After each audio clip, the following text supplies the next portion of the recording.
Yeah, we need peace. We need unity. Equal rights and justice. Yeah. Not junkie rocking out of hand. Show clear how and love to your fellow man. They can't be me, they can't be you. Now the African mentality can't be you, they can't be me. Now they taking it on every day, can't be us, they can't be you. When I so say then I so say listen, every day I see plenty people suffering. Then I see the small enjoying. Then they acting and they lucky. You look at the national African mentality. Destructive jealousy, hatred, envy, wetty black heart, that desperate society. From the olden day to present day, everybody still using that same old mentality. When you not know me, I know you. You're not part of my crew, you do me, I do you. Yeah. The only way that you can make it to you, you not join my crew, then you face me, I face you. Or in the churches, the African mentality. The horses, the bosses. For now we get way. People crying, talking silly, yeah, let's stop it. All the people on the side talking, no way, we like it. Talk about wet boy, hey, show. Talk about hey, God, the people can't talk. Be myself and I. Now the African mentality. Be myself and I. Now they taking it on every day. Be myself and I. They try to jealousy and be myself and I. People crying for now we get way. It can't be me, they can't be you. Everybody wanna say that we're cool or by. It can't be you, they can't be me. You're not me, I was swinging to what we do by. It can't be us, they can't be you. You're not power, you're shining to buy. I so say, everybody want it what I said. Nobody want help, nobody. Everybody fighting for that. Yeah, from one person to one family, one gratitude from the same community. Yeah, now the African mentality, more than AIDS affecting the society. There's no more competency. You didn't lie, check every ministry. Yeah, for work to get salary, yeah, the African mentality. Even students to get scholarship. That I seen old mentality. They say all for one for all. For one man, one take all and carry to a hall. No wonder why the rich getting richer. Every day why the poor people they suffer. Then why the essence of justice, security when my people on a hostage. Opposition say they want to much as soon as the man drops, see them cutting that pay. Be myself and I. Be myself and I. Every day. Be myself and I. They try to jealousy and be myself and I. Right for now, we can't be me, they can't be you. And everybody wanna say that we walk for all back. You, they can't be me. You're not me, I was swinging to what we do by. It can't be us, they can't be you. You're not power, you're not here, what you buy. I so say, then I so say, listen, right for now we get way. We change our mind, attitude, and live happy in the one place. Everybody got it go up and you still into your heart, you put him off on the president. Look out to trust, everybody hustle. No more fighting, but still people not coming. Baby, that point today, calculate the rich black people in the put to win the city. You eat and eat, I don't want to know. Who do who? You're not inside, you're not know. What if all time on any iron way of finish everything? You're just say we not know. I call them back in more shadow. My new bottle, my people, your hello. This time, no more tea different me. See, baby, you want any don't she can move bless. Be myself and I. So say I. Do I now? Too much shine, I got you.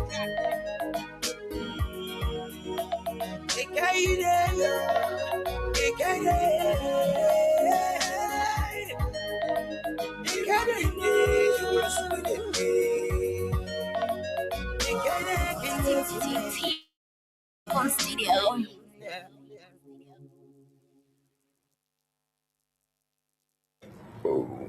I would not know if it's wrong, but one thing that I was not able to accomplish that I wanted to accomplish was after the war, the Liberians people elected me, and in fact, the Liberian people elected me to unite the country.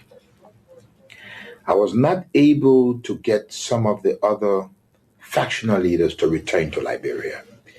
I was not able to get one or two of the political leaders to to return. And I think they helped to provoke the situation. I was able to do a whole lot. Strangely, the LPC, these were all warring factions, and all of the other warring factions, I was able to bring them into government. In fact, most of the combatants that fought for the government during the war were the combatants of the warring factions that fought against me. So I accomplished bringing them together. I accomplished making sure that the issue of tribalism went away in Liberia. But I mean, to a great extent, I think most Liberians now, if you went to Liberia and took a poll, they would say Mr. Taylor did his best. Any other regrets? The second regret is that I was never able to get the United States to understand me.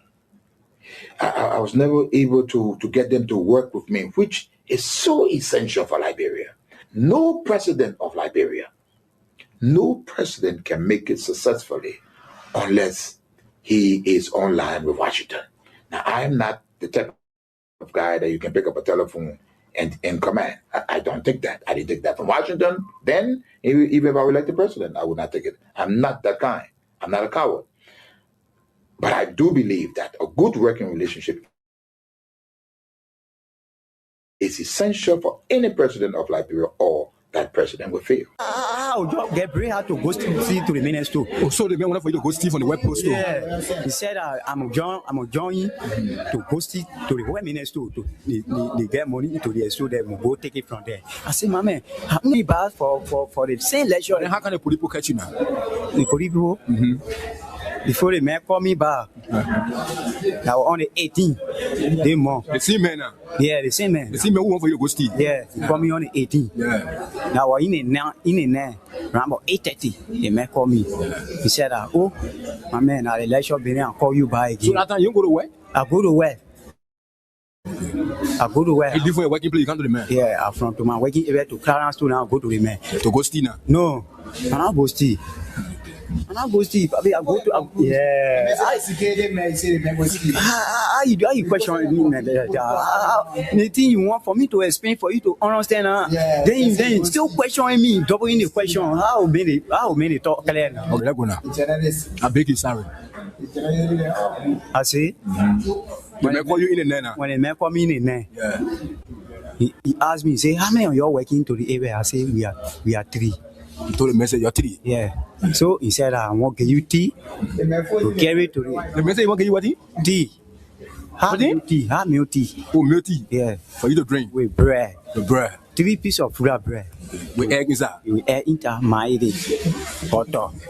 So when I carry it to the man, say carry to the man. When you give it to the man, then you must come back to the car. So the food man give you now, you carry that so you can go convince your friend now. Yeah. When I give it to the man, the man say thank you. I say okay.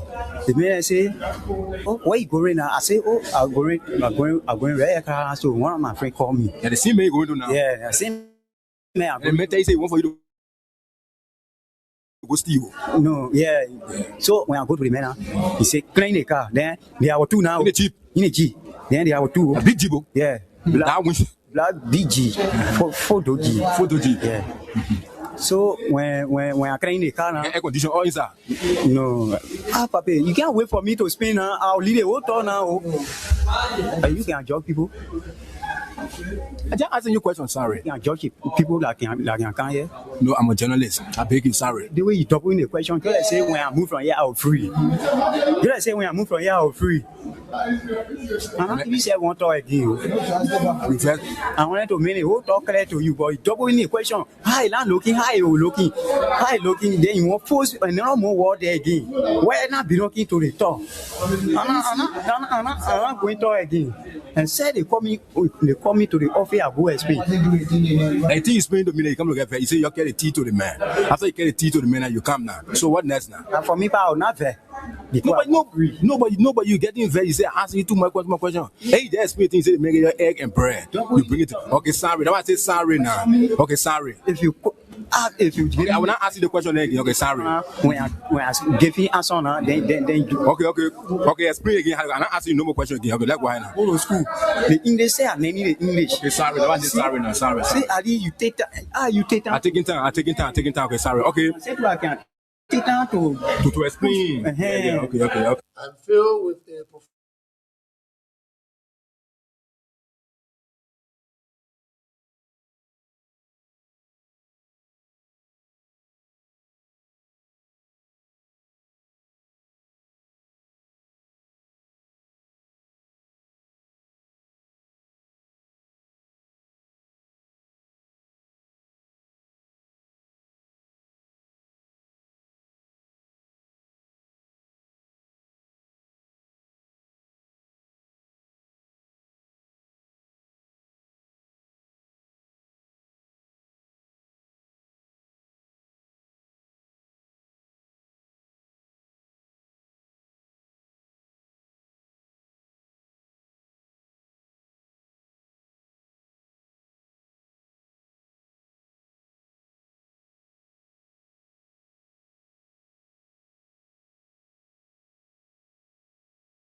Okay. Oh.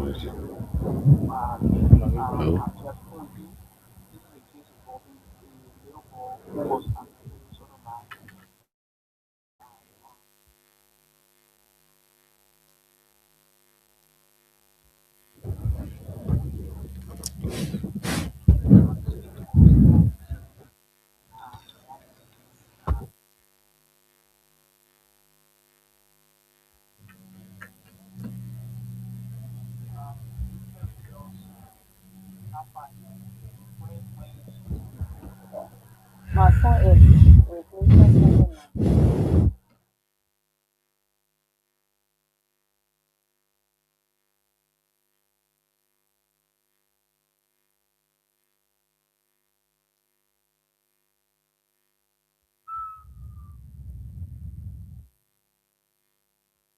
Abandon the child with me. At the time, the Ministry of China took the child in, at the time the child was at the hospital. When I had my first interview in the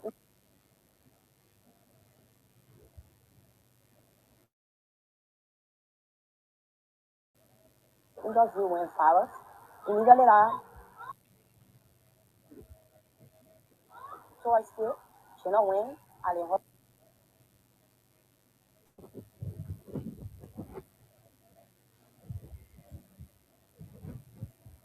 So folks, good afternoon, good evening, good morning, based on your geographical location.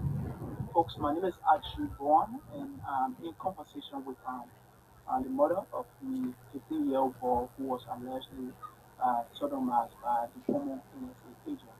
And you've been following the case for those of you who have just tuned in. This is a case involving a little boy who was allegedly sodomized by Peter Bonjala, a former NSA agent. So the only independent voice of Liberia. No allegiance to any political party, organization, institution, or individual. Freedom FM 87.9, your best choice. My people, where you at? Where you at? Wake up on your stomach, stop slipping. Whip your hands, whip your hands, whip your hands, whip your. Come on, come on, come on. I know y'all sleeping now. Y'all gotta wake up some more, yeah? Okay, let's go. The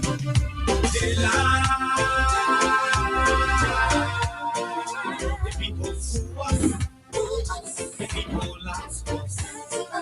The government betray us. I said they lie. The people fool us. The people lie to us. The government betray us. They can lie. They can steal. They can lie. I said we tired with their lies. We tired with their promises that led us to all our damages. We tired with that speech. And somebody said and you need to deceive us. The thing we saw, it frustrates us. Somebody said the failures that are associated with technology are all part of life. And so if you cannot brace yourself for you screw us. Technological failure, Why? you wouldn't be able to brace yourself Why? But the question that we ask for life failure or societal failure. Because technology is all part of life. The life we live, our everyday activities. And so let me say a very, very pleasant good evening to all of you across the country. Good morning, good afternoon, good evening to those of you in the diaspora. Our friends, our fans, our followers, our critics, and even those of you who do not like the things we say and the way we say them. It's good to have all of you joining us tonight on 87.9 Hard Talk. Freedom Hard Talk on 87.9. Tonight is the last edition of the show for this week. The Junkies and I have decided to do something strange. You got nothing to show. Nothing. The House of Representatives on today. Why? But the question that we 36 members of the House of Representatives. We have that video we're going to play where the chief clerk or the clerk is announcing the total number of those who voted to cast a vote of no confidence in a member of the executive branch of the Liberian government. the people lie to us. Tonight, we will be speaking with Magibi County District Number 5 Representative Clarence Gar. Interesting conversation tonight about everything regarding his district. So we have roughly about we will spend about 30 minutes, 45 minutes with him, or less than that. Promises that let us We are talking to him according to his schedule indeed. that is convenient for him tonight.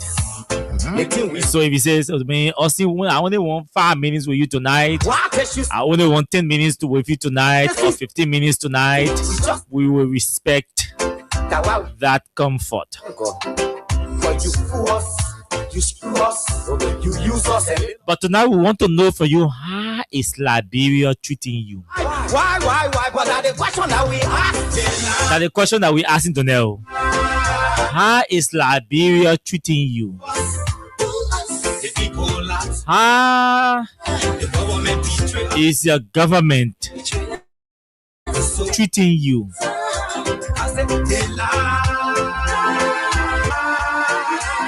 How is your political party treating you? How is your political party treating you? Because the political party is a government in waiting. I know there are some angry people in all of the political parties in our country. So we want you to tell us, how is your government treating you? How is your political party treating you? Are you satisfied with the manner and form in which your political party is proceeding? Whether it is the ruling party or the opposition political parties in our country. Nothing to show. Nothing. It said that all of you in the UP Alliance are satisfied with the manner and form in which the party is proceeding and the government is proceeding. It said that all of you in the opposition political parties are satisfied with the manner and form in which your political parties are proceeding in their engagement with the government. Speak your mouth.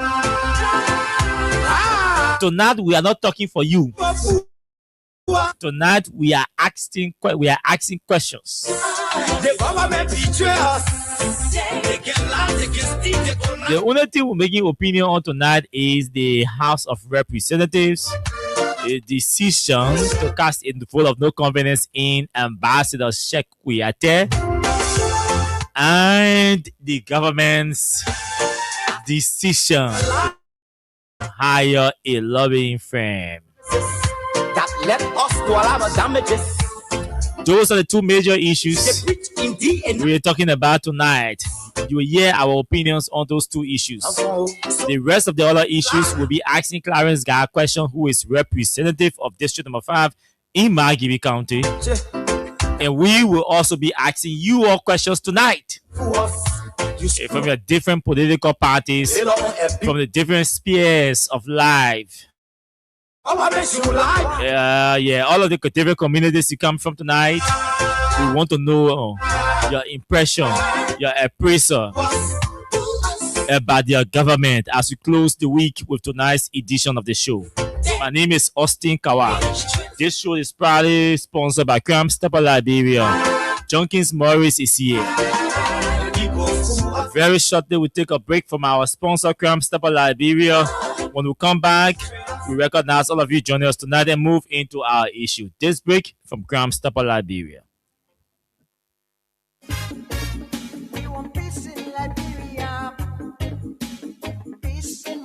Yo, hello.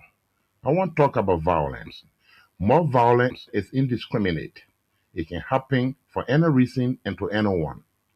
Until we do something to stop the surge of vigilante justice in this country, none of us will be saved. My Liberia is Liberia of hope. In my Liberia, it is possible. Violence is not part of my Liberia. Violence leads to property damage, injury, or even death, as we are seeing recent months in several parts of Liberia, including Monrovia. Talk to people in your community about violence. Stand up against mob justice. Be a community hero. Liberia is all that we have. We must all unite to uphold the rule of law. This is Old Man Sam Sion, your community crime fighting partner. Thanks for listening. This is Old Man Sam Sion.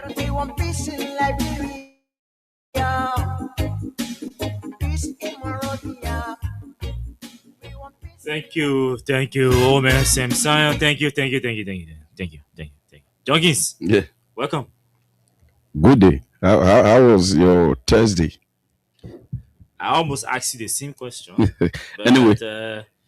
my day was good. Though it was really hectic. Running all around. Trying to keep the family moving in a comfortable manner. And then coming here, running here, I think, to get things going. Sure. And then, but it's good. It's good we're here. Okay, Austin, and good day to everyone following us, our live viewers, those from the diaspora, particularly, who are always there to share our live and are always following. Thanks for following. Welcome to the platform. As Austin said, this is Freedom Hard Talk here on Freedom FM 87.9. And we are here again on the weekends edition of our show, the Freedom Hard Talk, the People's Show. So, like Austin said, tonight will be you are doing the talking, and we will just be doing the listening. Even though we will be at least cross-examining the issue that has to do with the vote of no confidence passed by the House of Representatives against Honorable Shekuyate, and other issues to be discussed on the platform. Our followers on the social media, we quickly recognize them. Then we jump into our talking points since LEC have already delayed us. Good. Okay, Emmanuel Bro is following. He's following from Minneapolis, the capital of Minnesota. That's the USA. Vinicius Junior Bar is there from Newtown. Vasari Pikin Sheton. Saturday Zonwie Wondule is from Atlanta, Georgia, the USA. Juje Wanwe is watching. Anita Ross, Edwin K. Sumo, Lemio Pikin, Maelu F. Fofana from 20th Street. Stanley Boso is following. Thanks for following. Keep following. Boima Obentu Kaidi is there from Hotel Africa, Virginia. And Sam Numa is also following to the listening to the conversation. William W. Wulu is following. Mawata Belete, Kobe Wido, Patrick K. Kaidi, Samuel Hollywood, Abraham Gopal Fambula is watching from Cape Mount. Stephen Fowler Jr. is also following from Chikisu Factory. Abraham Anderson, Bohuman Emmanuel Lemon is following. Dubon Hill from Charlotte, North Carolina is here watching. King Ruben Wallace is also following. Jerry Roland Va is following. He said, "Has of great and fearless guys. I've missed Austin Kawa. Yeah, Austin is here now. And you will continue to hear Austin's voice. So Hazate is also following. Jay Azewule is following.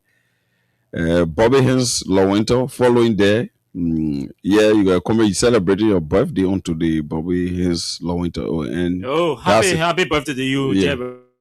Yeah, happy birthday. Happy birthday to you. Enjoy your day. Okay, so that's it. Those following via the radio, welcome to the platform. This is Freedom Hard Talk here on Freedom FM 87.9.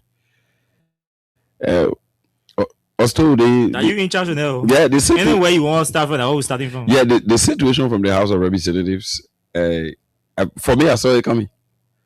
I saw it coming. We predicted that yesterday. We said today they were going to be no. Yeah. And So, we also predicted that they were going to cast a vote of no confidence in use one lawmaker to just go red. Yeah. We're plenty thing at the end of the day saying to lose other administration, other than that. We are way on top. But anyway, go ahead. That's it. Yeah. So the House of Representatives now have vindicated our argument. They've now proved Austin and myself right, and other colleagues on the radio here, that place had been weaponized by the executive.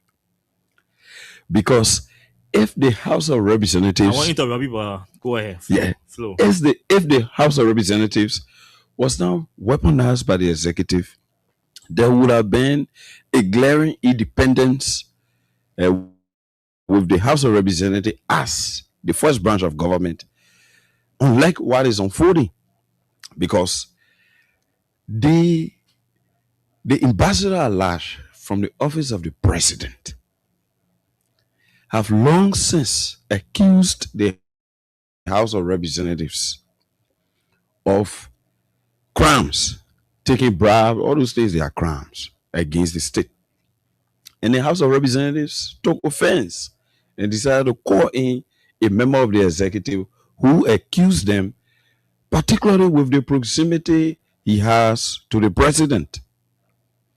He was called, and the House of Representatives, lacking independence, this action they have taken today supposed to be even more than what they're supposed to have done ever since, if they were not being pulled by the executive. So it means it was the executive, so as to allow the situation to calm, the executive pulled the strings for the House of Representatives to calm down on Mr. Sheikh Kuyate, even though they were not satisfied with whatever justification he gave for his outburst against the House of Representatives and his allegations. They did not make an independent decision under contempt that Article 44 of the Liberian Constitution provides for, and they wait until, in my mind, the executive have already agreed now to give them the level playing field, the carte blanche, to sign a vote of no confidence in Mr. Sheikh Kuyate. The reason I am laying this basis, Austin, ever since these people knew that Mr. Sheikh Kuyate, he accused them, they called him under contempt. He refused to apologize. He rejected whatever, I would say, quasi-judicial process that he was placed under. He rejected everything and stood his ground initially as the House of Representatives with Article 44 power that they have in terms of contempt. They're supposed to send Sheikh Kuyate to South Beach ever since.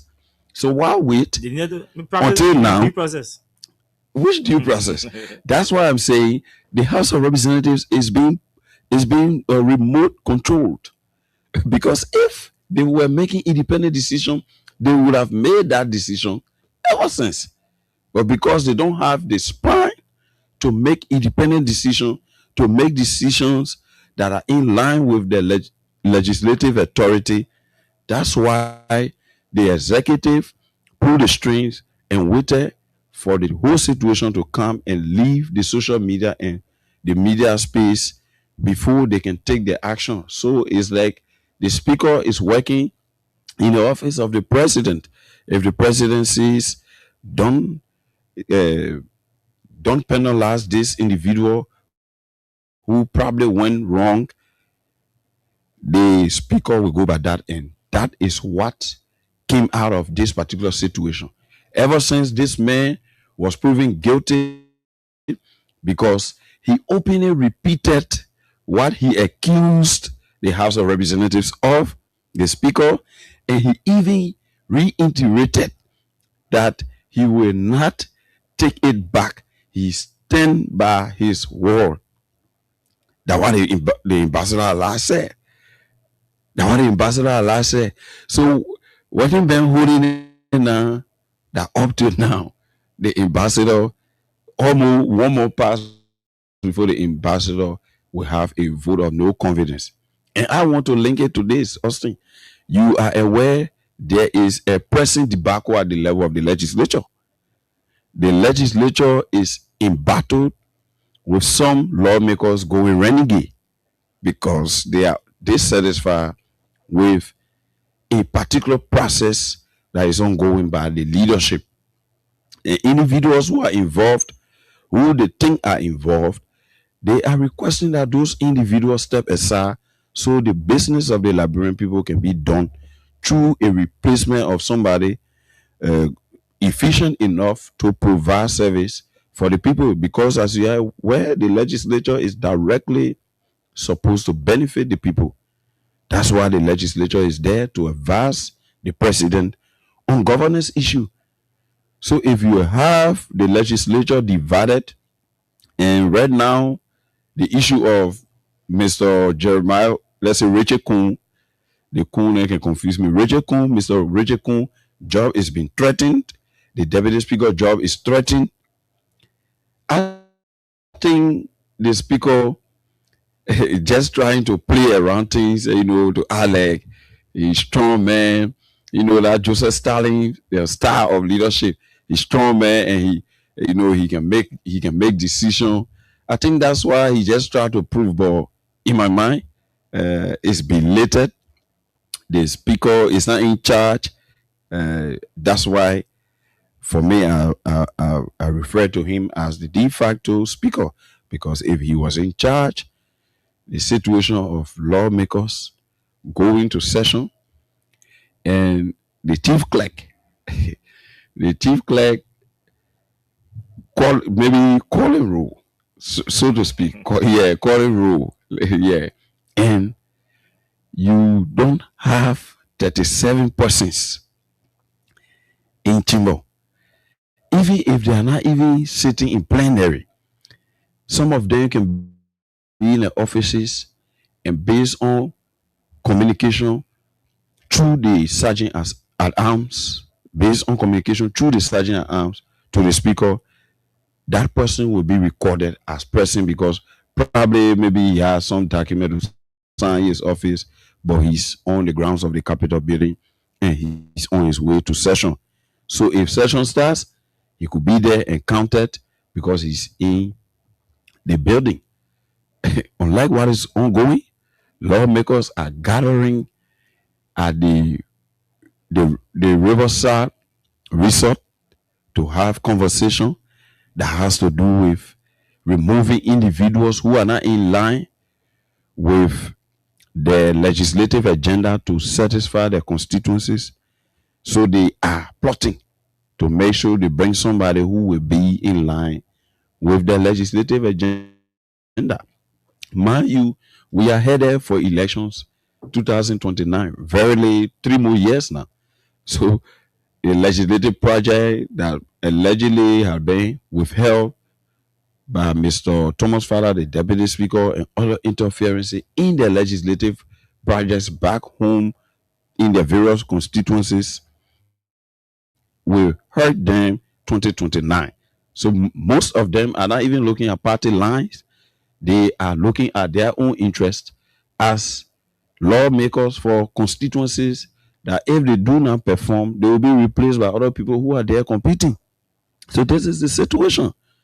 A deputy speaker will sit and allegedly withhold the projects of other lawmakers to carry out development in their districts and constituencies, so that the constituents can believe that they are working legislatively. Is baffling and is dangerous.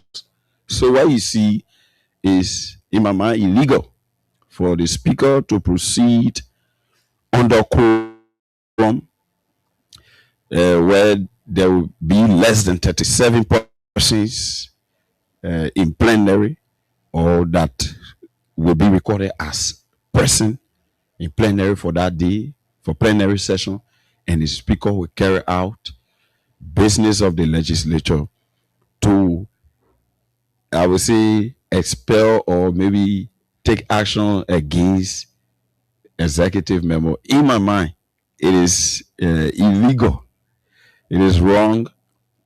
It is an abuse of power by the speaker. It is a continuation of the speaker's wrongful administrative proceedings in terms of how to balance his power that he has. In my mind, these things will only delay the developmental agenda of the Barker's government because since he took over, the lawmakers are just waiting.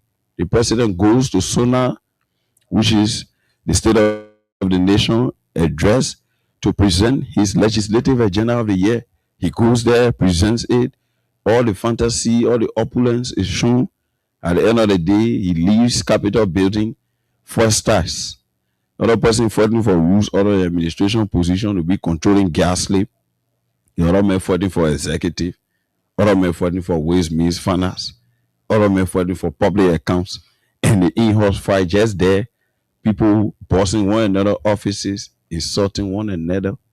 And lawmakers are stooping so low to render insults that are childish, that we would not even consider to be legisprudent. So in my mind, the speaker would just need to have some sense of atonement by, having a sober reflection. Because with sobriety, the speaker could come out of this successfully, Austin. But if the speaker will want to use emotion, because I think it is the same emotion that is extending to Sheikh Kuyate. Because the fact that Sheikh Kuyate is accusing, after his allegation and thing, so lawmakers say that bribe that people took, they did not receive their own, the Menega issue. Because they didn't know until Sheikh Kuyate, who is the ambassador at large and very close to the office of president, alerted them. And through that revelation that, exposed the whole thing, that lawmakers receive bribe for this, and lawmakers even receive bribe to remove Honorable Yeke Koluba. All of those culminated to the anger that I would say, renegade lawmakers who don't want to see the sitting speaker continue. It is the reason why they are putting up that posture, because other people received and they did not receive. Receive what? Receive bribe. When Sheikh Kuyate accused them that they received bribe to sign concession agreements. But he said he didn't say that. He said he didn't say that. Initially, he said he will not take a war back, and he will not back down. And he went to the house and said he didn't say that. Yeah, so so for us, you see, there's a reason why I started listening to you, because I really wanted you to exhaust your point on this matter as a deemed sensitive legislative issue. Let's play the vote, the video or the audio of the vote that the votes that were taken today, and let's see how the lawmakers voted firstly. And it's good that we are having Representative Clarence Gar on the show tonight. And so we're asking some of these questions, even though particularly we want to talk about his district and a few things in his district, but we're asking some of these questions because the thing about the way legislative politics play may not be, accepted in some standard environments, So we use diplomatic wisdom or standard ethics to deal or address political legislative politics, and all of that. So we have to be careful with all of that. But let's see. So, but before we play that video, you need to know that the U.S. Department of Homeland Security has published a list of 355 nationals from particularly West African countries. And those 355 nationals from West African countries are expected to be deported. They are slated for deportation to their countries. They are slated for deportation to their countries. And this, they said, this is under what they call the West Africa Operations WASH. West Africa, they got special program, special operation, security operation just on West Africa.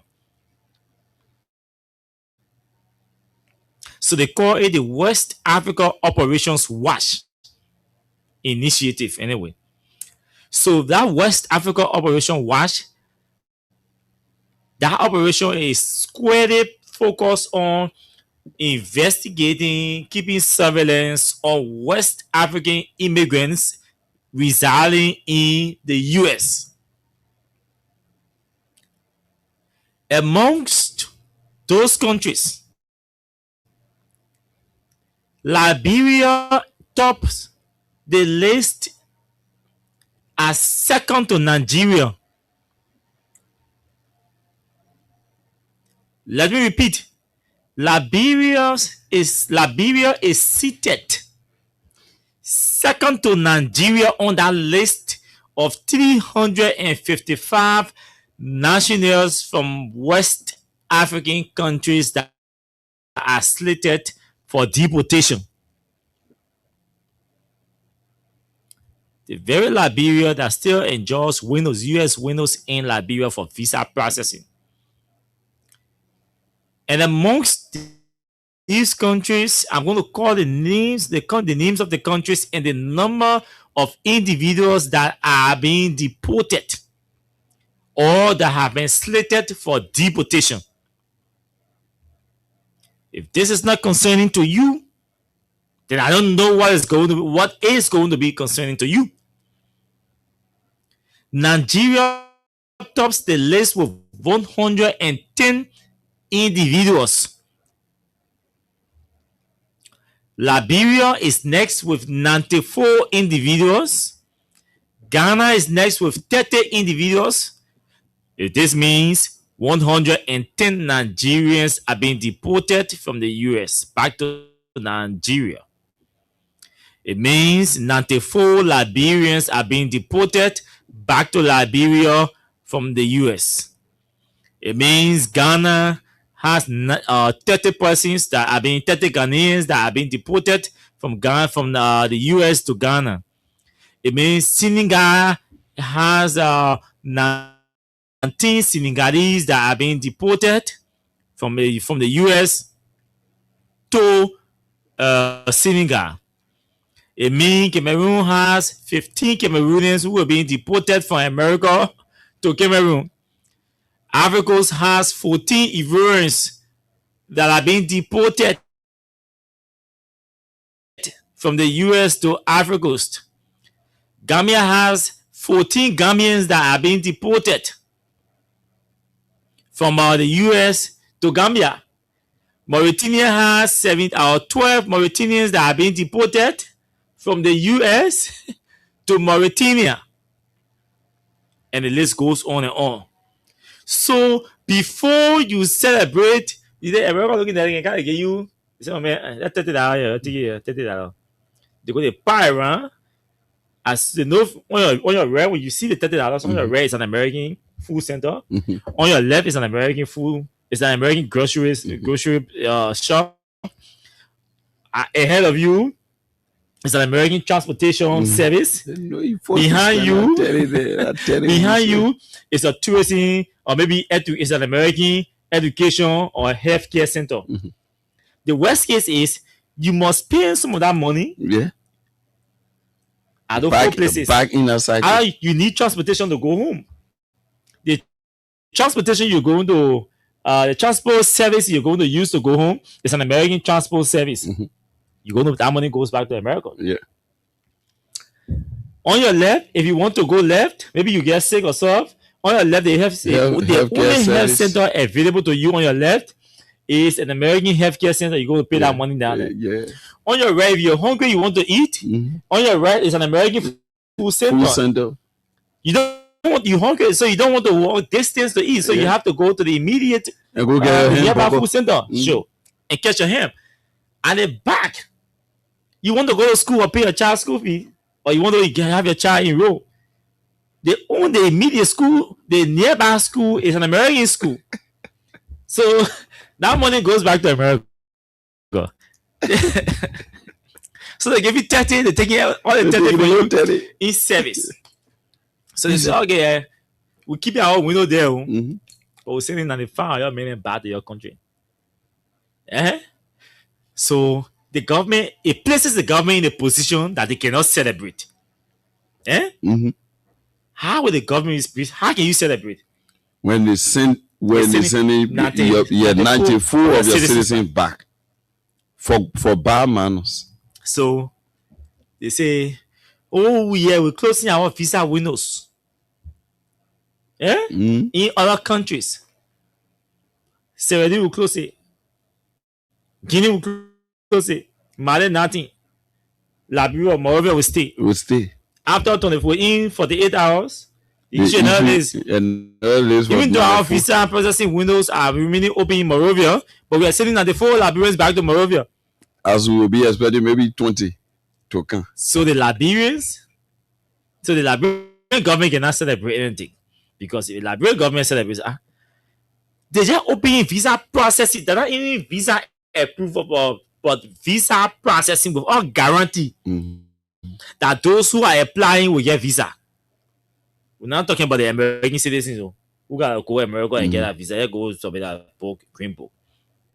They are celebrating this over the return of 94 Liberians to their country. If you have that kind of strong relationship with America, why did you not negotiate? We are negotiation. Use your lobbyists and your diplomatic relationship with America to negotiate those people. Because the DHS has said that these individuals were flagged, raised, they were figured out. These individuals were flagged for immigration violations. For example, visa overstays, unlawful entry, or failure to meet residency requirements. 3. The U.S.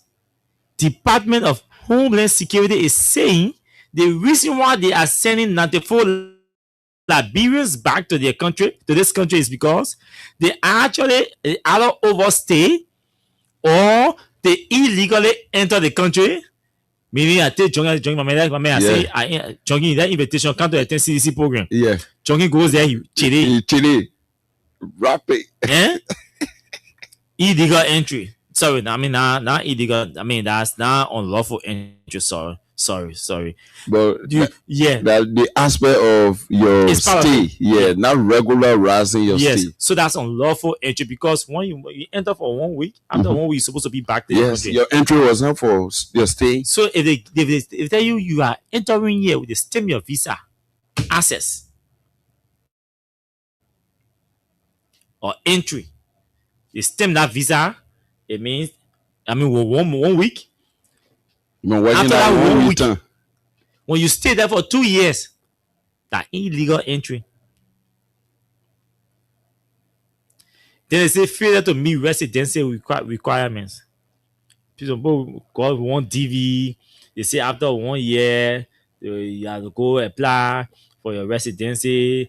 After so time, they give you deadline. The deadline can't pass. It can't pass. So many they're sleeping under the many basement, all the kind of tendency.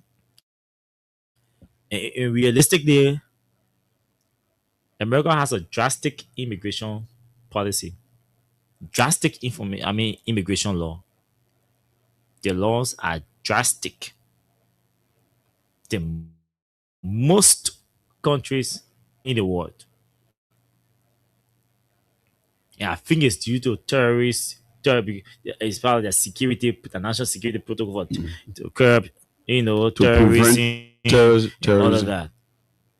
Because if you truly want to go and live and stay in the US, why would you want to be there illegal? When this environment is open for you to process your residency, then they start to analyze, say, these people may be having ulterior motives. Because when you go to process your residency, your information, your bio information will be rare. Yeah? So anything you do, anywhere you go, all your behavior will be able to track. So the analysis will say these individuals did not want to be tracked, did not want to be monitored. That's why they've decided to stay here illegally without pursuing the residency. So that could be So another don't conclusion. trust them. Yes. They may be working for terrorist groups or for for non-ally countries and all of that. Yeah. So we're sending them back to their countries. What do you mean you've been hiding? Yes. While you're hiding, the system is open for you to come and process. We'll give you 6 months. We'll give you 1 year to stay here and come and process the document. Why you refuse? There is a motive. And at the motive, the main issue. So why? say we cannot establish your motive, we send you back. Yeah, Jack will be cocking you. We're talking later. So it's a whole complicated thing and all of that. But I think we will welcome our brothers home. The Liberian government will have to brace ourselves to integrate, to have these people reintegrated into the society and all of that. So that's all. So let's play this video. Junkies share in the chat room there in the Freedom FM WhatsApp number.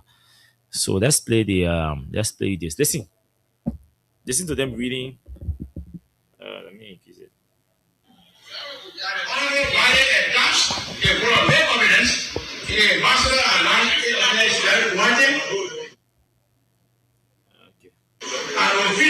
In view of the foregoing, I hereby move that the Honorable Valley attach a for make evidence in a master and land wanting an official and the office of the President be formally verified on this resolution and legislatures of readiness to work with the reality in any official capacity after affecting the business of the country. The President being requested to take appropriate administrative actions consistent with the presentation of cordial relationship between the executive and legislative branches of government. A copy of the communication will be transmitted to the office of the President, the Minister of Foreign Affairs, and all relevant government institutions.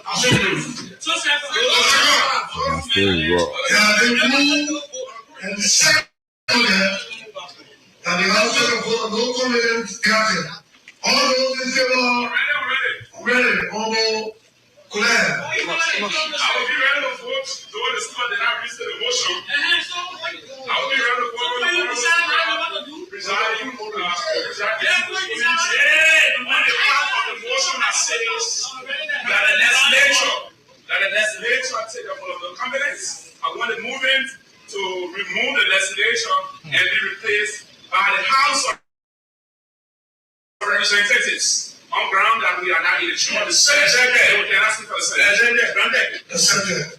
Well, the amendment made thus far, all those in favor of the motion, put forward Honorable Romeo Quia, make it known publicly by putting up the right hand. All those in favor, make it known by putting up the right hand.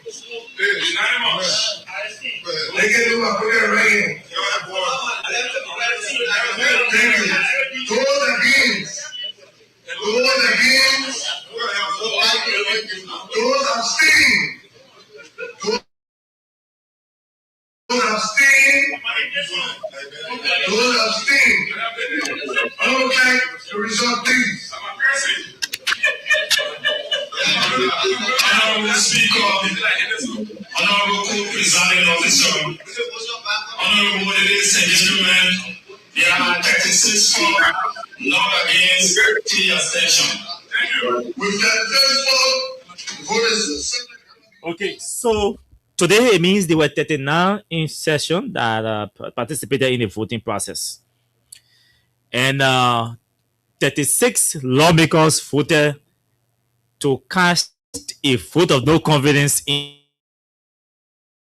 in Ambassador Kuyate, and 3 persons voted in abstention. They abstain from the process. Now, Mr. President, I'm speaking directly to you tonight. And listen to my dear brother Junkins. You see, there are 2 things I will say tonight. One, that legislature, everything that goes on that agenda has already been approved. Liberians just listen to us keenly tonight. There is nothing that surfaces on that agenda that is rejected. Leadership meetings are held prior to session. What the legislature wants to deal, what the House or the Senate wants to deal with, is agreed upon to be placed on the agenda. Or maybe I should qualify to say majority or most or 98+% of the things that surface on that agenda gets through. They pass them. So every time you see an agenda, and I mean an item or an issue on the agenda, just know they are already ready to pass it. What am I saying is, Sheikh Kuyate has been I'm not an admirer of him. I believe he's a coward. I believe he's inconsistent. I believe he's fake. I believe he's not a man of his word. I believe he's deeply interested in the optics. He tries to buy public sentiments instead of doing his real job. So I'm not a fan of him. Not am I a fan of anybody, any politician anyway. But the legislature, I will say one thing. The first thing to hear tonight is that the executive, the fact that that decision surfaced, that agenda item surfaced on the House agenda tonight, today, it means the executive is in favor of it. Initially, or I should say that our constitution requires that only members of the executive worked at the pleasure of the president. In practical sense, the judiciary, the legislature, and members of the executives all worked at the pleasure of the president. They gave the president what he or she wants. They don't disagree with the president on the president's interest. Junkies and I were here last week or week before last and telling you that we told you exactly what was going to happen to Sheikh Kuyate. We said 2 things. One, he will go to apologize and the apology will not be accepted, and that the executive will connive with the House leadership because they don't want to dismiss him. If the president dismisses Sheikh Kuyate on account of these utterances against the legislature, that it will further reduce the democratic credentials of the government and further expose them to the world that the executive or the UP government is an intolerant government of speech, of critical voices. They don't want to keep piling up their own democratic tendency, so they decided to use the legislature, forgetting to know that the legislature is a component of our democratic infrastructure. And that any action that is taken by the legislature obviously indirectly in effect or merge to represent the decision of the government or reflect the image of the government. So they say, let's leave the house to deal with him. Say he's talking plenty, he embarrassing the president, he has been making a lot of controversial statements. We use the legislature. Say he has spoken about the legislature. We use the house to deal with him. So the house will cast a vote of no confidence in him, and then the president will have no option but ask him to resign. And if he does not resign, and then his services with the government will be terminated on the basis of the vote of no confidence. Mr. President, I say this to you. I'm not a supporter of you, but I do not hate you. If anybody around you, I know Medina Cooper, that's a strategy as political advisor. But there are a few reasonable, conscious-minded individuals still in this government. What the House day to day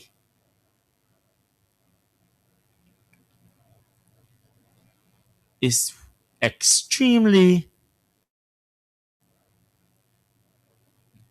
I don't know what word to use. Yes. But what the House did today is a misrepresentation of the democratic credentials that are being portrayed out there of Liberia. First thing, to cast a vote of no confidence in an appointee that works at the pleasure of the president is unconstitutional, it's illegal. The legislature does not have any constitutional authority to cast vote of no confidence in an appointee of the president. No. Your oversight, that is an administrative decision. To employ, to hire and fire is administrative. Not political decision. The only person that has that administrative right to hire and fire in the executive is the president. To tell the president, say, we do not have confidence in a man to continue serving in the executive is administrative. And look, we have to be careful how we just take decisions and honor any decisions that come from anywhere because we think we have power. Mr. President, you have an authority to hire and fire. That is your constitutional authority. You can't be dismissing on administrative decisions or political decisions that come from the legislature. No, that's not politics. That's not strategy. That's not tolerance.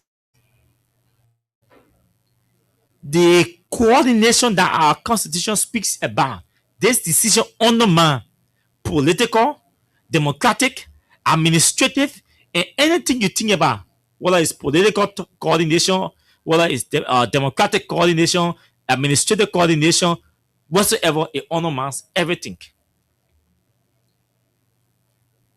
Mr. President, dismiss Sheikh Kuyate if you don't want him in your government. You'll be 100% right, and nobody, not even us here, will question that decision.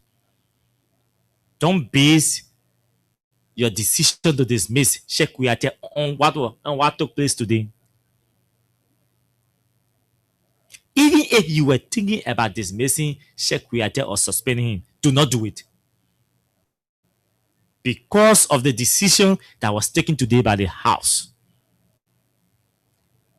The House does not have any statutory or constitutional authority. We will open the telephone lines. It's a challenge to the House. They don't have it. Because Sheikh Kuyate works at the pleasure of the president, he may not have any legal ground or standing to go to the court with a bill of information.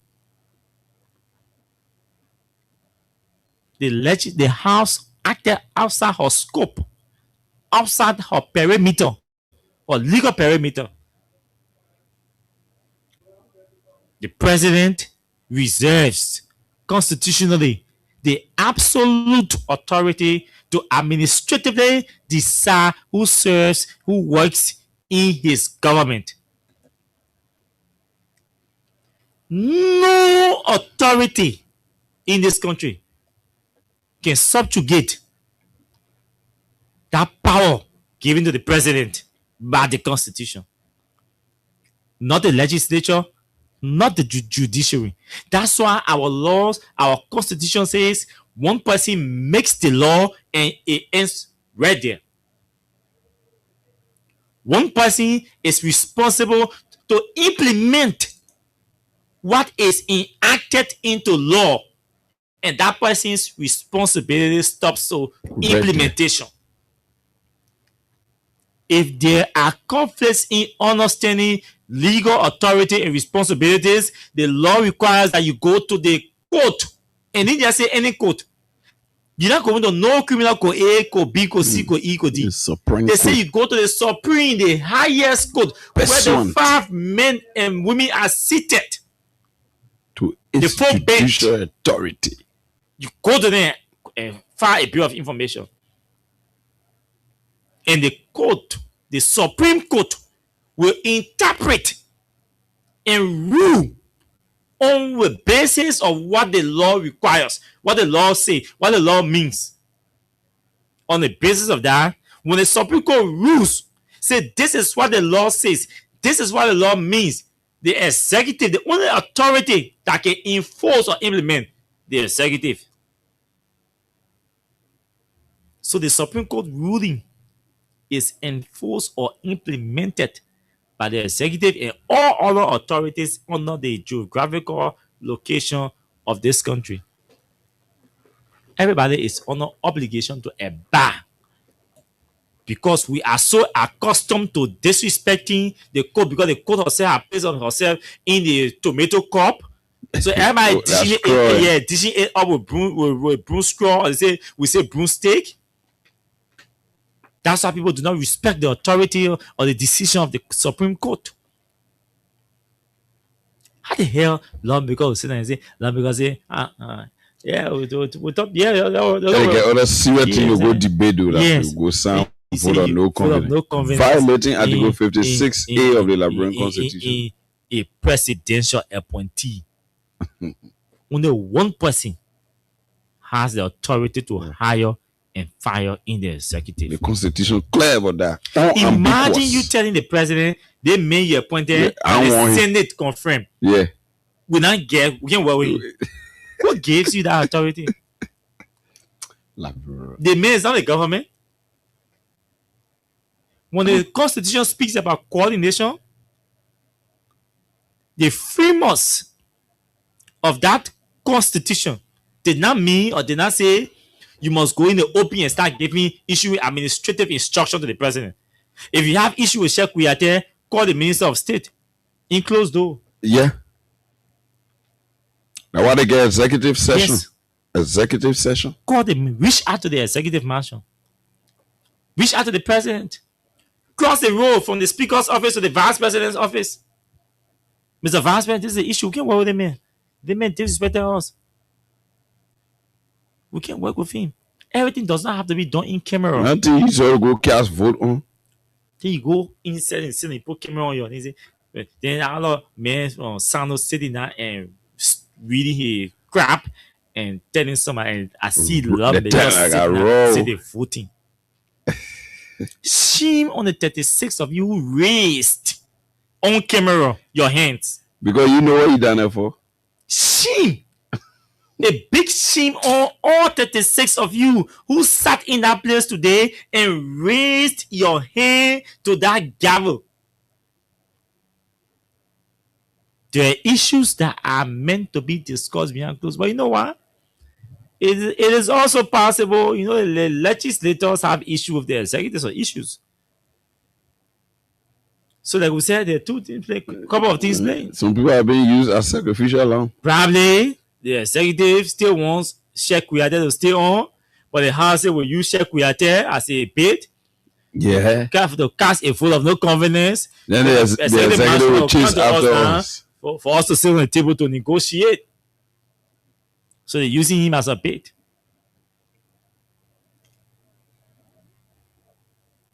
But folks, we can't keep running the country like this.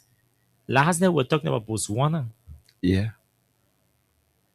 Today, we actually want her to talk about Ivory Coast. See how far they've gone. Sierra Leone, go to Sierra Leone and see the roads, the road network in Sierra Leone. Togo, Gambia. Those are smaller countries.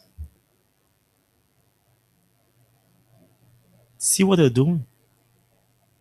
We are still here from number 1 on our plate, on our agenda, to number 10. That's so 14. Low 14. They found someone a Man, fake case yeah. to indict or incriminate the man. Man, also, man, They I saw found someone the means to remove Richard Kun. Yeah. They found someone means to remove Tomo Fala. They found someone means to remove Yombli. Or let's go after the Joseph Baka. Or let's go after Joel Weah. Or let's chase Cloud Weah. Or let's go to Noka and exaggerate the fight between Noka and PRA. Or let's use the Bureau of State Enterprise to go after state enterprises. Look, that's all we see about governance in our country. Nothing substantive we are discussing in this country. Fight and just fight. When we say these things, people say, oh, these guys, they hate the government. Look around you and see the number of facts, hits that are visible in the government in the country compared to the number of developmental engagements and consultations we are having in our country. Mr. President, even if you do not hate, you do not want Sheikh Kuyate in your government, and even if there are people around you who do not want Sheikh Kuyate in your government, I take God to beg you, do not suspend or fire Sheikh Kuyate on the basis of the decision that has been taken by the House. Don't do it. Don't get in that power. Don't do it. Don't embrace that precedence. There where your power is now as head of state, head of government. Yes. Of our country. And if you don't do it, you will not be showing power. You will be using your power and your authority in a rare manner to beat senses in the heads of those 36 lawmakers who shamefully and shamelessly raised their right hands today to vote over reaching the power on an administrative issue. So they forget about the constitutional provision? Don't do that, Mr. President. Sheikh Kuyate works for you. He's your son. Even the Minister of State can read letter of dismissal for that man, dismissing, and can't justify it to you. You don't need to go that low, Mr. President. Don't do it. Don't try it. You are way above, or you should be way above the waters. Yeah. If lawmakers have issue with you about your appointee, let them reach it out to you. There is a legislative liaison officer between the executive and the legislature. They have the chairman or executive. That one. 2, there is a committee on the executive that is supposed to relate between the executive and the House or the Senate on issues that affect or border around the executive. So if the executive got issue, they will communicate with the committee on executive. So got issue with the lawmaker. If the legislature, if the House got issue with a member of the executive, the committee on executive, and reach out to the executive mansion. The spirit of coordination is clearly, lay out the structure. The structure that is supposed to enforce the spirit of coordination that is required by the Constitution is clear. That infrastructure is already built. The infrastructures are built, in fact. And the Senate, the House, to the executive. Why are we bypassing these legally standardized protocols and faking our own, using our emotions? We can't do that, Mr. President. We have to emphasize nobody hates you. Nobody hates the Unity Party. But there are decisions that provoked some of us. That there are decisions that anger some of us. Imagine you dismissing Sheikh Kuyate on the basis of the legislature taking off, the House taking a vote. That the House won't confirm Sheikh Kuyate. Okay, let me be practical. The Constitution says the president shall nominate and the Senate shall confirm. The legislature don't get no power on that thing. I mean, yeah, we're trying to rebrand now, so we can be. But I'm getting angry. No, they're taking cool also. I'm getting angry because come to think about it, the Constitution requires that the president shall appoint. They say when the president nominates, in fact, the president shall nominate. When the president nominates, that nominee goes to the Senate for confirmation. The Senate has the constitutional authority and responsibility to scrutinize that presidential nominee. When the Senate scrutinizes that presidential nominee and confirms that presidential nominee, the president finally appoints a commission. Why would a house that had no stake to play in the nomination and the confirmation of an appointee will go and vote for that person to say, win your confidence in the person? That man does not work at your confidence. When the Constitution says the appointees work at the pleasure of the president, that's a confidence. The Constitution was referring to. Now your pleasure. The appointee works at the pleasure of the president. It means that appointee that was nominated and confirmed by the Senate is going to work at the pleasure, at the comfort, at the convenience of the president, not at the convenience of the House. Then you say, we not get confidence in you. That's not you working for now. The member of the executive does not work for the legislature. Just as a member of the legislature does not work for the executive. They coordinate governance issue or on governance issue. That's why when Speaker Kun said, when now Speaker Kun said then that he will be a regime speaker, we have issue. He doesn't work for the regime. They work together for the country. Regime will go, the country will stay.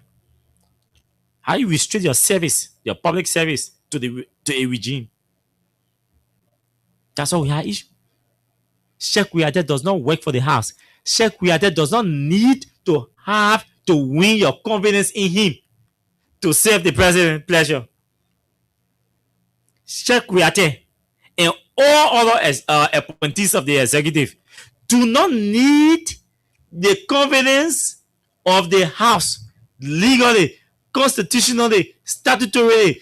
No appointee in this country needs the confidence of the legislature or the House, so to speak, to continue serving or to serve their country. They need the confidence of the president. Article 56. It's clear. They are working at the pleasure of the president. That pleasure, that one word that accommodates everything. Confidence. Pleasure. Satisfaction. When you satisfy with a person, love. You satisfy with them, they be there. Not you. Not you. What is it? They say your oversight. Your oversight has limitation. That's not oversight. You are abusing the word oversight. Oversight is not a power given to you. Oversight is not an authority given to you. Oversight is a responsibility given to you. And these guys don't understand that there's a difference between authority and power and responsibility. They don't understand. They don't understand. There's a difference between power and authority and responsibility. And we'll break that down for you all tonight, you lawmakers.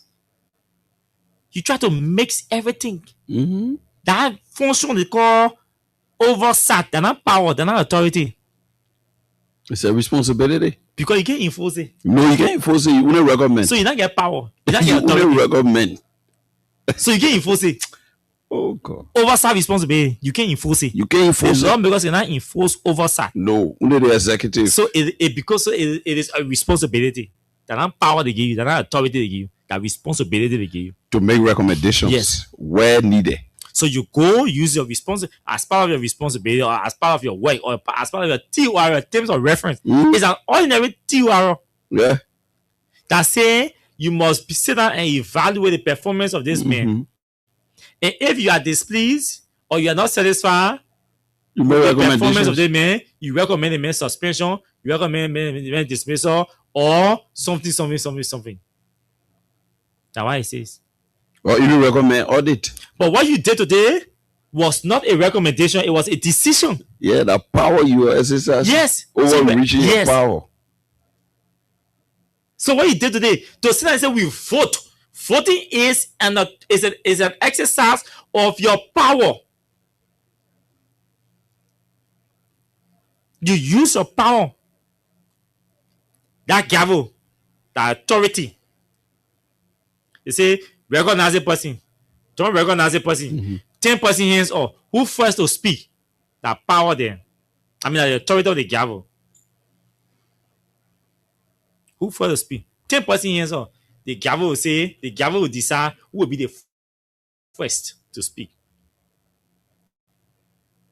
Who has the authority to do that? Yeah, the speaker. That one person. The speaker. So they take that authority and give it to one person. They say the authority to decide who speaks first, who speaks second, who speaks third is the speaker. No other lawmaker get that authority. Even the deputy speaker, the power to make decision does not lie in the speaker. No, it lies in plenary. The speaker has authority to decide who speaks first, who speaks second, who speaks third, fourth, fifth, sixth. But the power to make decision on that particular issue. The plenary, the highest decision making the majority in their house. Not the speaker anymore. No. So you must understand the difference between power, authority, and responsibility. When you exercising oversight, that responsibility is like you working for somebody. There is an HR sitting.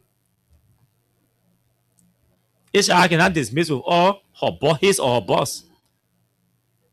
So if HR reviews as part of her responsibility and unethical behavior, HR recommends. She makes or he makes recommendations. HR will not go sit and say, you are hereby so you are hereby this. We are telling your boss, Mr. CEO, we have reviewed ethical behavior of James Kazulu and we have hereby dismissed him effectively dismissing or relieving of his job. CEO say, who gave you that authority?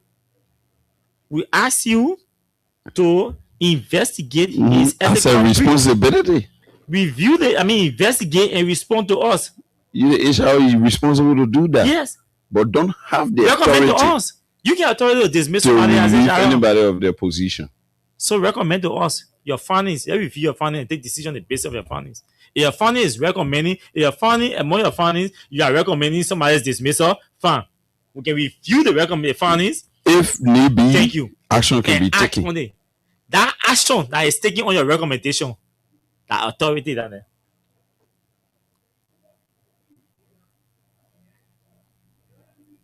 And now one person get that authority, your boss. So we tell authority to give to one man among 73 men. We say you are the speaker. Your authority has limitation. You will preside over session. You are the presiding of the house. You decide who to recognize, but you cannot deny somebody from speaking when the person hand is up. But you decide who will be the first to speak on the issue. And say when all 72 men or all 71 person, because our speaker and deputy speaker, when all 71 person hands are up, all must be given the time to speak 5 minutes, 3 minutes. The authority to decide how many minutes each person will speak for. The authority. Say same over here, each person will speak for 3 minutes on the issue. The authority you are exercising, you have the authority, Mr. Speaker. Because you are the presiding. The presiding officer. But that particular issue that is being debated, the power to decide on it lies in the majority of the members in session. Now you, the speaker, can decide that one. So decision comes to power because decision is like enforcement. Nobody will be allowed to go this side. Power. Nobody. Greg Coleman has that power. He said nobody, no motorbike will be allowed to come in Morovia.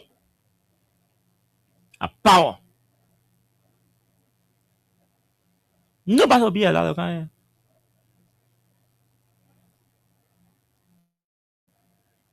Nobody will be allowed to come in. He has the police to enforce that. To enforce it. Power. You get power, you know, yeah. But nobody has power is useless when you do not have enforcement authority.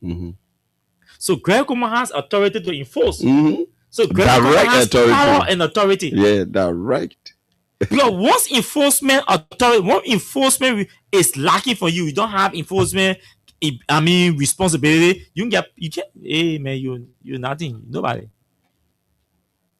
So the police has power and authority. They can issue instruction on the basis of the law, and then they can enforce the instruction on the basis of the law. Rijaku year one authority. The power for you to even talk down to even preserve last in the majority. Yes. They will say we agree for you to preserve. The power stay in plenary. Yes. That's why they say power is vested in the people. Because the people can go to vote you or so the power is invested in the people. These say the people get authority. They say people get power. And even also when you read Article 29, it says power is vested in the House, the legislative power. Yes. Is vested in the House of Representatives and the Senate. And the Senate. So when people say all power is invested in the people, what is it all authority? Because those lawyers and governance experts knew that there's a difference between power and authority. The people don't have authority. No, the people give you power. People give you power to exercise authority. They use their power. They use their power to vote and give you authority to preside over the state. They use their power. They exercise their power to vote. To authorize you to lead. They you authority to preside, to control, to manage a state. It's temporary. Authority is temporary. It has limitation. You think the people have authority? They will go vote?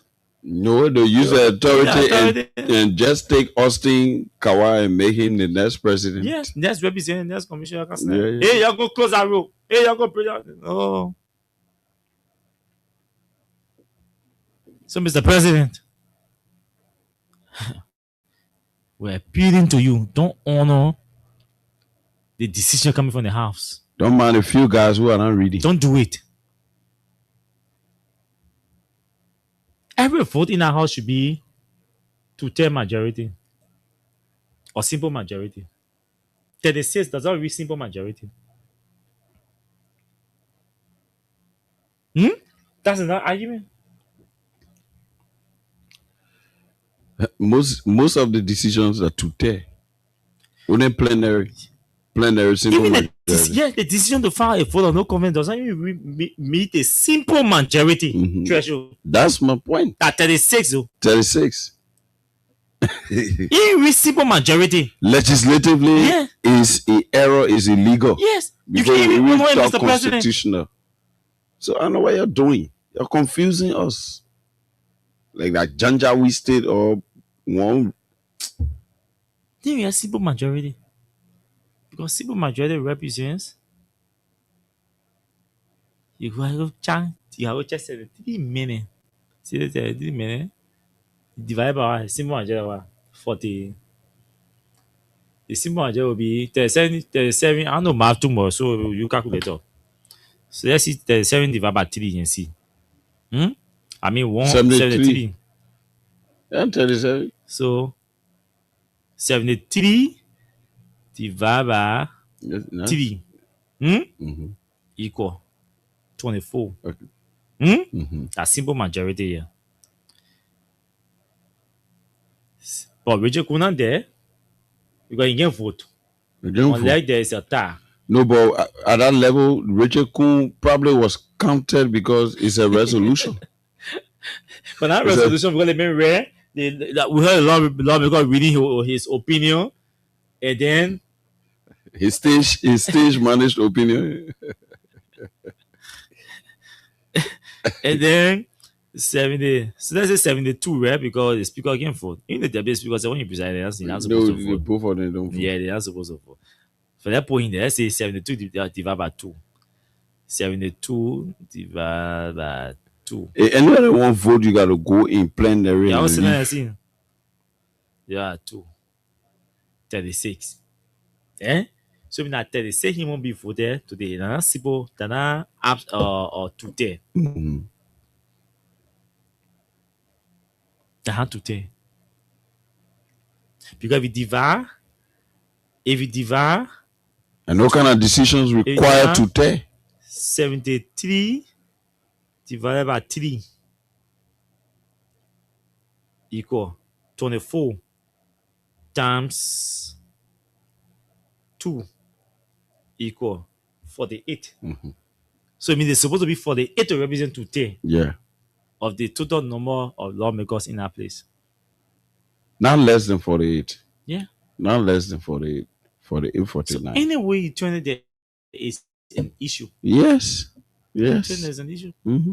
But again, that the minute. Our man Clarence guy. Yeah, I try calling him. I'm not getting him. That's why we keep sustaining the debate because they can even go into the far. They make it kind of way and go home. Every day, man, goes Maggie. I see what love me go down there. Yeah, man, serial mail. Serial mail. I think about Jews do that same thing. Yeah. Yeah. So let me try again and see.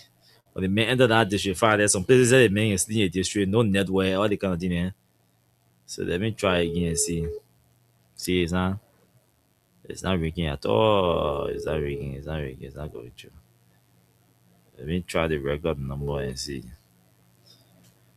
Yeah. So that's the thing about it. So Austin is trying to get to Honorable Clarence Guy of District 5, Maggie County.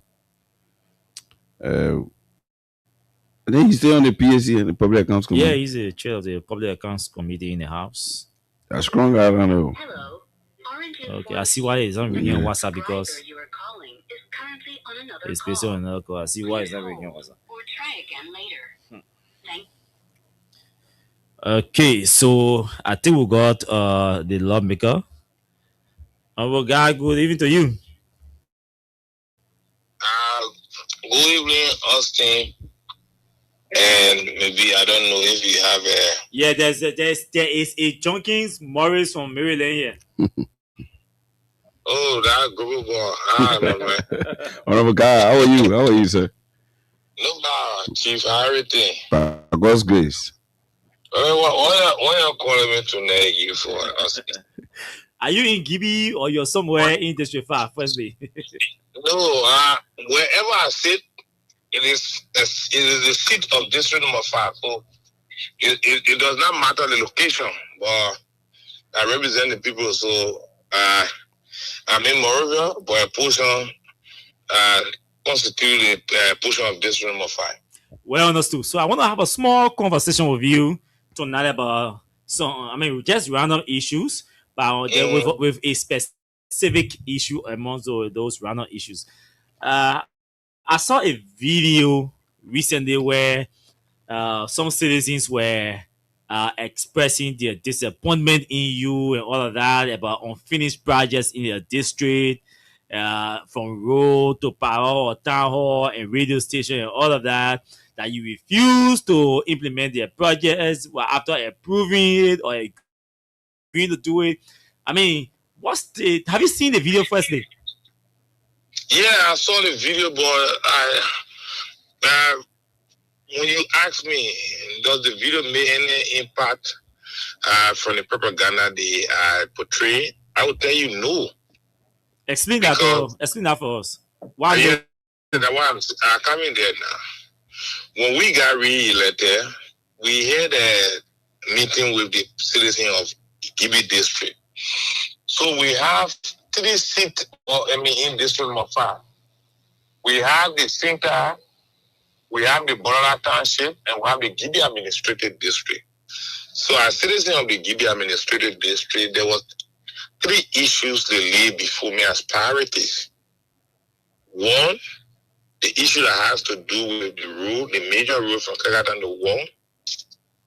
Then the road that connect from Wong to Nuatan, from Wong to Perejekatan,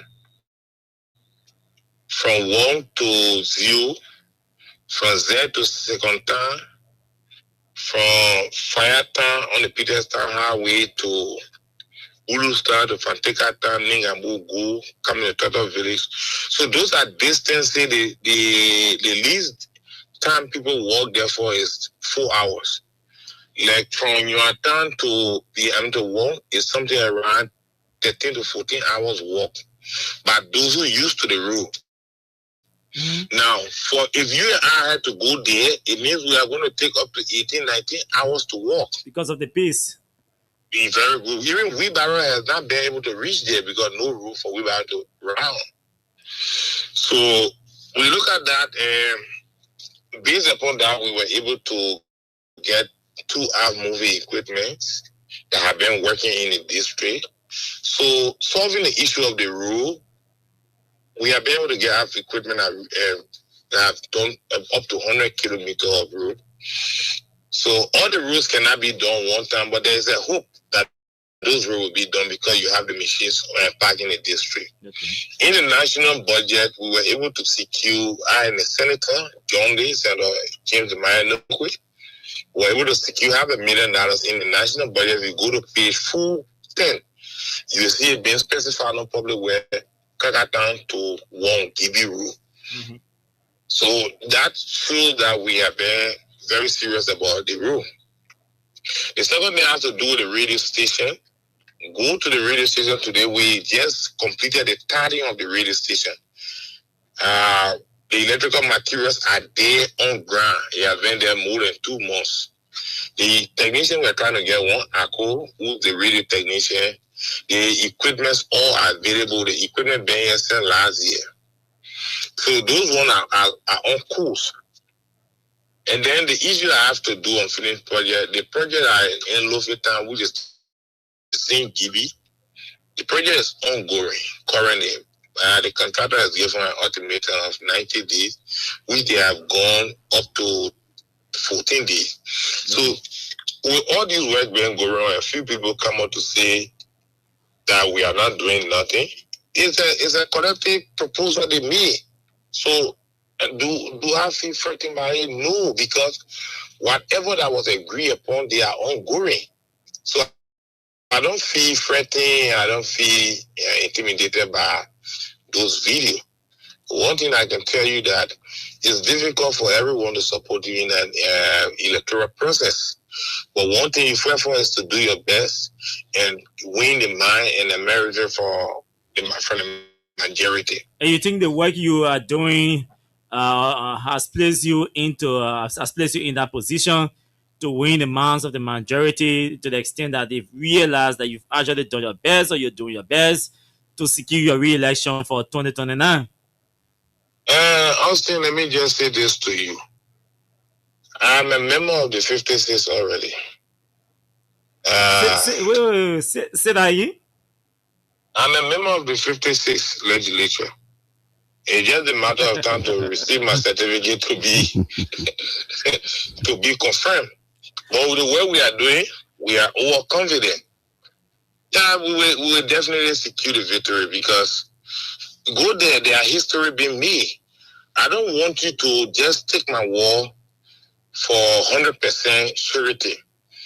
But I want you to have a time that you will go in the district and tour along the roads that we are doing, places that road has not reached. We are building roads. The issue of the school, that even for today, for now, we are building a school in Wiara that when it's completed will reduce the tensions on the only public school that were built through the leadership of Senator James Mayanuka when he was then representative for the district. What's the name of the school? It's the Wiara Public School. So we are being the Annex 2 of the Wiara Public School, which will reduce the population because you have more than 3 to 5,000 person goes to register every year. But the school cannot accommodate everyone. 2 is unconventional. I don't see it. Maybe I sense to be corrected to have from kindergarten to 12th grade on the same campus. It does not give a better learning environment. So we want to decongest it by reducing, by taking the elementary section off, and then you have from junior high to senior high on the main campus. And you have 2 other campuses to be built that contain elementary and junior high, which will also give relief to the parents who are struggling to pay tuition. You have not completed all of these things on a TV, yes, but you've already told us that we should consider you a member of the 56 legislature. You are presuming membership of the 56 legislature. Such a high confidence. So I just give you, we have scholarship running. Today we have about 130 teachers to be trained from the LACOSE that will pay their full fees. So there are many projects that are ongoing, and we're receiving the receptions from the people that give us the confidence. Yeah, honorable. Yeah, honorable God, this brings this question to my mind. Quickly, let me ask you before it slip my mind. The district, as everyone is seeing, the district is progressing through private individuals, especially as it relates to investment. I want to know, are you involved with the investment that went to your district through Mr. Jetty? I want you to be precise in the context of your legislative lobbying connection and making sure that the way is clear that concession went through all of your participation. Maybe we should paraphrase to ask you, what role did you play maybe expansion or taking over and revision process and securing such a concession in your district? What role did you play? So again, I'm a bit somehow realistic to the process. It was Senator Nukwe who called me a few years back that, Mr. Jetty said he want to invest into rubber processing. But he was anticipating going Bomi, Bon County, or Africos.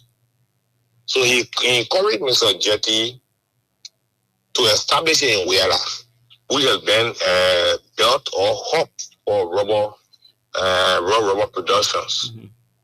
So Mr. Jetty agreed and he went there. So with that kind of investment, when we had the opportunity to work along with the then government to ensure that Jetty have an incentive to have the fiscal flexibility to be able to work with some economic hindrance. So we work, and that investment incentive was granted to him. At a certain point, SRC was drowning down, and then they were selling the company. So they contacted Lee Group contacted me because I worked at SRC up to acting controller. Yeah. So I have some historicity about the company. So when they contacted me because of a few reasons, they couldn't get it. So I encouraged them and said, if you want to open a processing plant, rubber processing plant, I know you need a bare minimum of 40 tons of dry rubber every 8 hours. And if we talk about dry rubber, it means that you will need something around 50 to 60 tons of wet rubber. Because the DRC is somewhere around 40 to 60%. So if you do 60% DRC, it means that every rubber that comes, you must do around 60% to be a dry content. So if you have 1 ton, which is 1,000 kg, 60% of that means exact. Yeah, so you need And you need a farm that will produce at least 60 to 70% of your daily consumption.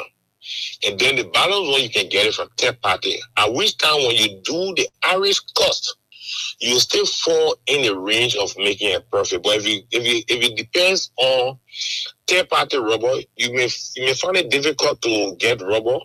You may find it difficult to have your cost of productions to be in a range that you will make profit. So he listened to it. It was basically upon that he engaged the plantation, and the deal went through. So that was effort we made, because the plantation, after the crisis, they all had a conclusion from the board that they were closing down the plantation. In our mind, our leader, if they close down the plantation, it becomes difficult for the livelihood of our people. So we had to work along with the next alternative to see how best the plantation can be open. The tappers can go to work. The children can have schools running. They can have cleaning available to treat them. And other benefit that the company may come with. So that was the effort we made in that direction. Now, I'd like to, since we're fast running out of time, and I know you're home now, you're just about to go to bed with you for my call. No, don't be scary. Okay. So we have the luxury of time to talk. Now, I'd like to talk about the politics of your district small. I hear that you keep referencing Senator Nukwe. I know you succeeded him in the district. And there were speculations initially that the two of you were not too cool. Now, your father is taking phone to call you. Does that confirm that the two of you have a comfortable relationship, in the county? We have a relationship that go far beyond just politics. We have a father and son relationship. In the wisdom of good leadership, we thought it was to reconcile and work in the interest of the people, because let's understand, I was elected by the people. Mm-hmm. And he said that Nuko was elected by the people. He worked for the people. And I worked for the people. So there's no need we have issues when we have to deliver for the people. We reconcile since December 2020. After he won the senatorial election, he reached out to me as a big brother, as a father, and as a leader that we all look up to. That currently they need work together in the interest of the county. Whatever happened in the past, it has happened. But the work in the interest of the county, people look up to us. And we sat down and retrospected that if we keep on this path, the people are going to suffer. So we put hands together and feel that what happened in the past should never happen. Let us work together for the future of Maggie County. So it has been a very smooth and working relationship. So I keep making references to him because I don't want to steal glory where I didn't work. The effort I made, I want to have a direct quotations tomorrow by me, personnel, by the public that Clarence that make this intervention, but Senator Nuke make these interventions. There are a few names we've been hearing, but the way you've already said we should count you as a member of the 56 legislature. Are you afraid of that? It makes me difficult to bring in the wife of Jetty. We're hearing that she wants to contest in 2029 in the district and all of that. I don't know how you intend to make your way through with such a It's just a speculations. When those speculations came out, Mr. Jetty personally reached out to me and told me that Clarence, you saw what is on the Facebook. I said yes. He said it's not true. I'm a businessman. I have no interest into politics. I'm getting old, and I expect my wife, because I have between me and my wife is 10 years. So I expect my wife to be younger when I get older. So I expect her to take over. And many times, many men who run companies, when they are deceived it becomes difficult for their women to run those companies because they are not being involved at any point in time. So I'm bringing my woman on board for us to be taking active part in the managerial decision that tomorrow she can be able to run the company. 2, we having issues with rubber. Because we are not getting a lot of rubber, it's giving us difficulty because, so we want to close down the factory until we can get stock part of huge rubber that can be able to carry out for 6-7 months. So we reopen. So the woman came to encourage, as a Liberian, to encourage all Liberians to prioritize a plantation owned and co-owned by her. So it was on the basis she went to have engagement with people. So again, I think it was and believe it, but let me just say this, that does not fear me. The work I'm doing, I'm 100% confident. On October 10, by 1 a.m., put your radio on and call me. You will congratulate me. Keep this recording. I want you to keep the recording. You will play it. Today is June 4th, 2026. So July for me, June 4, 2027, June 4, 2028, June 4, 2029. So it will take 3 more, July, August, September, 3 more, 3 years, 4 months, and 6 days to pronounce and to call me on this recording. So keep it. I'm a member of the 56th legislature. With the work I'm doing, I'm 100% confident. There's no doubt. Did you vote today? Did you vote today for the to cast a vote of no confidence in Ambassador Sheikh Kouyaté? I'm in support. The fact remains. No, the question is, did you vote? Were you in session and did you vote?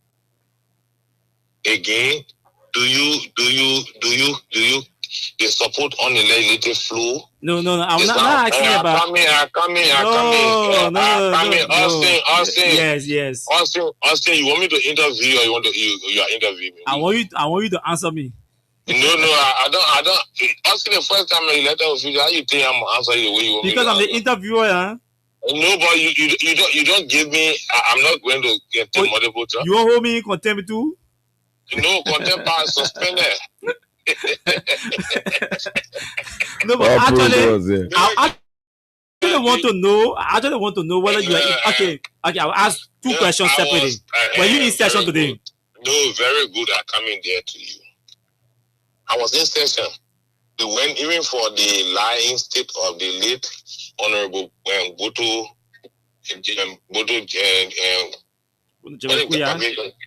Jebekuya. I was in state, and then we had a PAC meeting because at the time we had a meeting that plenary has given a mandate, and they asked us to have the meeting and report to them in the time because there are major report that came out to give them the time. So we're executing plenary mandate. So again, this is why I said. So you're not in session when the decision was taken? Yeah, because you are busy with legislative work. I come in, chief. Yes, that's what I'm saying. So, but I don't know. Ask my second question now because you're not in session, so you didn't vote. You support the decision, but you didn't vote. Yes. I want all the people. I want all the people who vote. I want all the you didn't vote. You didn't support the decision. But then you will get the story. So okay, I will listen. I will listen to you. I will listen to you. No. Say you're looking for people who vote. That's too good. In election, there are people who vote, but don't know the platform of the party. You agree to that? in electoral democracy, I agree. But in electoral democracy, I would disagree. No, there are people who vote based upon the presidency. They don't get time to read or understand the platform. Yeah, that's true. We see these things in most electoral democracies. So it's not on the basis that the president is not educated. It's just that on the basis that the president does not have the time. So we equate that to your decision. You didn't have the time to vote, but you support the decision to catch Very a hold good, of the because I was presidency. executing plan every Monday. Congratulations to you in advance.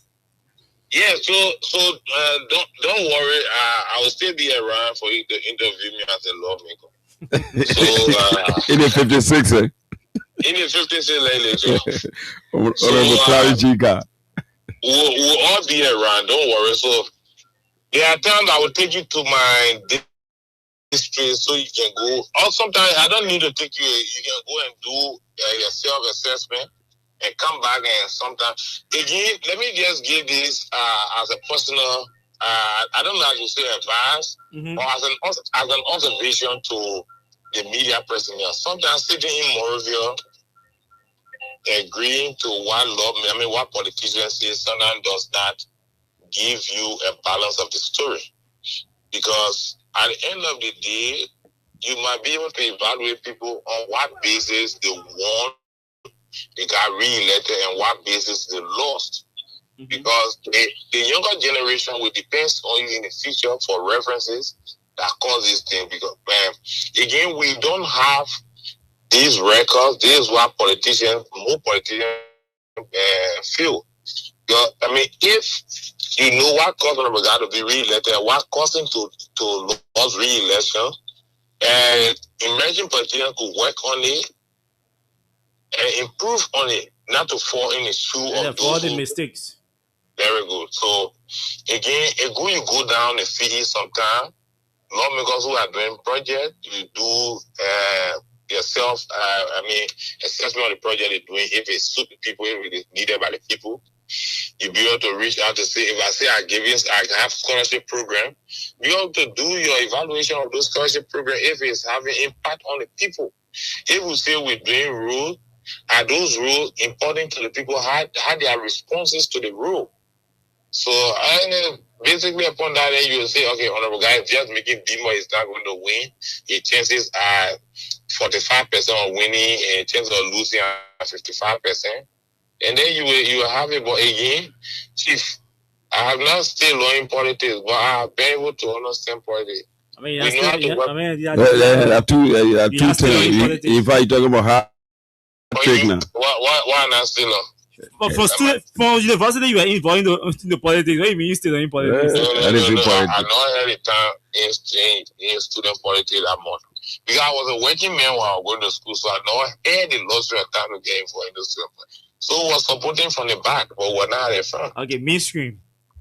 Yeah, we're not in the mainstream student politics. Clarence, guy, we have to let you go. We'll always keep in touch with you to talk to you. You tired? Our time is up. So again, congratulations me on memory of the 50th season. Well, Captain. and sorry, but you have to speak to the duty-free thing. There's an information about some duty-free thing that your car is, I don't know, stuck in the pole, and so you have apply for duty-free. People can get your signature. What is the real story around this whole duty-free thing? Can you clear the air about that? No, but Austin, I don't know, but again, it is a privilege and right we enjoy as lawmakers. We are entitled to 2 cars every year. So I brought an ambulance for my district to have mobile outreach, for which I apply for duty free. I'm not begging. I'm not requesting that. I'm using my privileges, and I'm appealing to the government or the RA boss to pardon me. No, they are not granting me favor. So I have a legitimate duty free that I'm using. So again, we have applied and we signed all of the necessary documents. So there have been no query. Were there delays in the signing of the document? And what if there were delays? Why were those delays about? No, I don't know when you talk about delay, but sometimes again, let me just explain the process. When we apply, the first thing a communication have to come from your office applying for duty free to the office of the chief clerk. And then the chief clerk will do a communications to the RA boss requesting a duty free. Now, if the RA boss and send it down, they have their internal processes. Then you have your breaker, your custom breaker, but that person should be a lesson breaker who will go and input that process. I mean, who will go and input the duty free into the system. Then we'll come up with a processing form that the detail of the car will be put in on the all informations concerning you that are necessary for the process will be put in there. And then that form have to be brought back to you that you will sign. So we have been going on with that, and they have a new process now that the RA boss came up with that. People were misusing the privilege of duty free. So every car that a lawmaker is applying for, there should be an affidavit notarized by a public notary judge, admitting and signing that the car is for his personal use and will be used by himself, not to be given out. So, it was a new process introduced, and it was the first time that I came across it in my short period of time in the legislature, because I just 9 years. So it's just a short period of time. A 9-year-old child will not be able to serve you. Okay, 9-year-old child. That analogy doesn't hold in this case, but just conclude on that point. Yeah, so I think maybe this was the issue, but again. So all is good, all is said. The ambulance is out. No, it's not going to be out. It's going to take a couple of days. But the presence is out. Don't worry. Okay. But I think by the close of this week, or maybe the latest next week, we may be at the conclusion point. And we'll be there. So again, I'm not begging. It's my right that I apply for. It's not a privilege. I'm not at the mercy of the RA boss. Okay, Representative Clarence Guy, thank you for talking to us tonight. It was a pleasure having you with us tonight. Yeah, so if you find any doubts in my re-election, you can contact me again. Thank God I have unhindered access to you, so I'll always contact you. Yeah, you might man, the only thing when you lost. Will you call it down and I'll be looking for you?